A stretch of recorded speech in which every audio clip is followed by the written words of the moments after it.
everyone, I Dr. Namita Mishra, Faculty of Management Sciences, Technia Institute of Advanced Studies going to deliver lecture on profit on incomplete contract. Now I will tell you how to record the profit on incomplete contract in different conditions.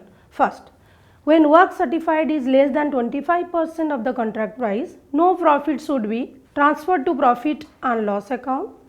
B. The entire notional profit is kept in reserve for contingency.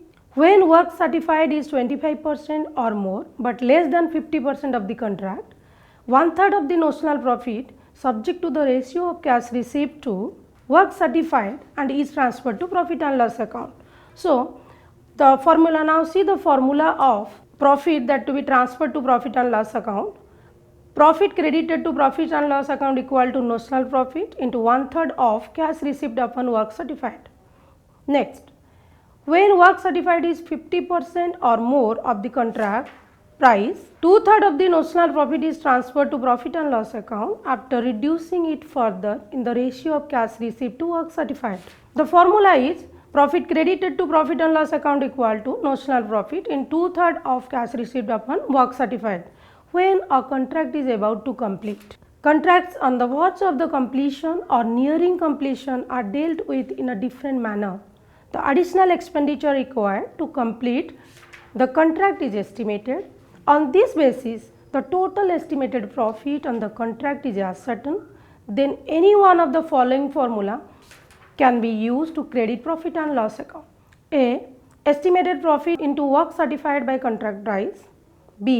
Estimated profit into work certified upon contract price into cash received upon work certified. C. Estimated profit into cost of work to date upon estimated total cost. D. Estimated profit into cost of work to date upon estimated total cost into cash received by work certified. Formula A and B are more popular because they are based on work certified. Formula B is more conservative and preferable. Now I am going to tell you escalation clause. When a contract is negotiated, escalation clause may be included if the contract is likely to take some extra time.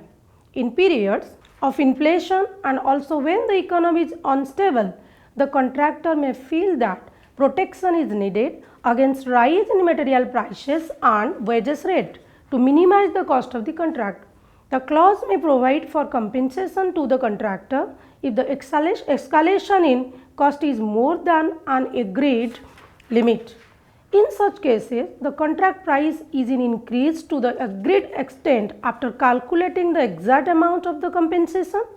It can be credited to the contract account in case of incomplete contracts along with the work certified and uncertified. Now I am going to tell you cost plus contracts. Estimating the cost exactly may prove difficult in some cases.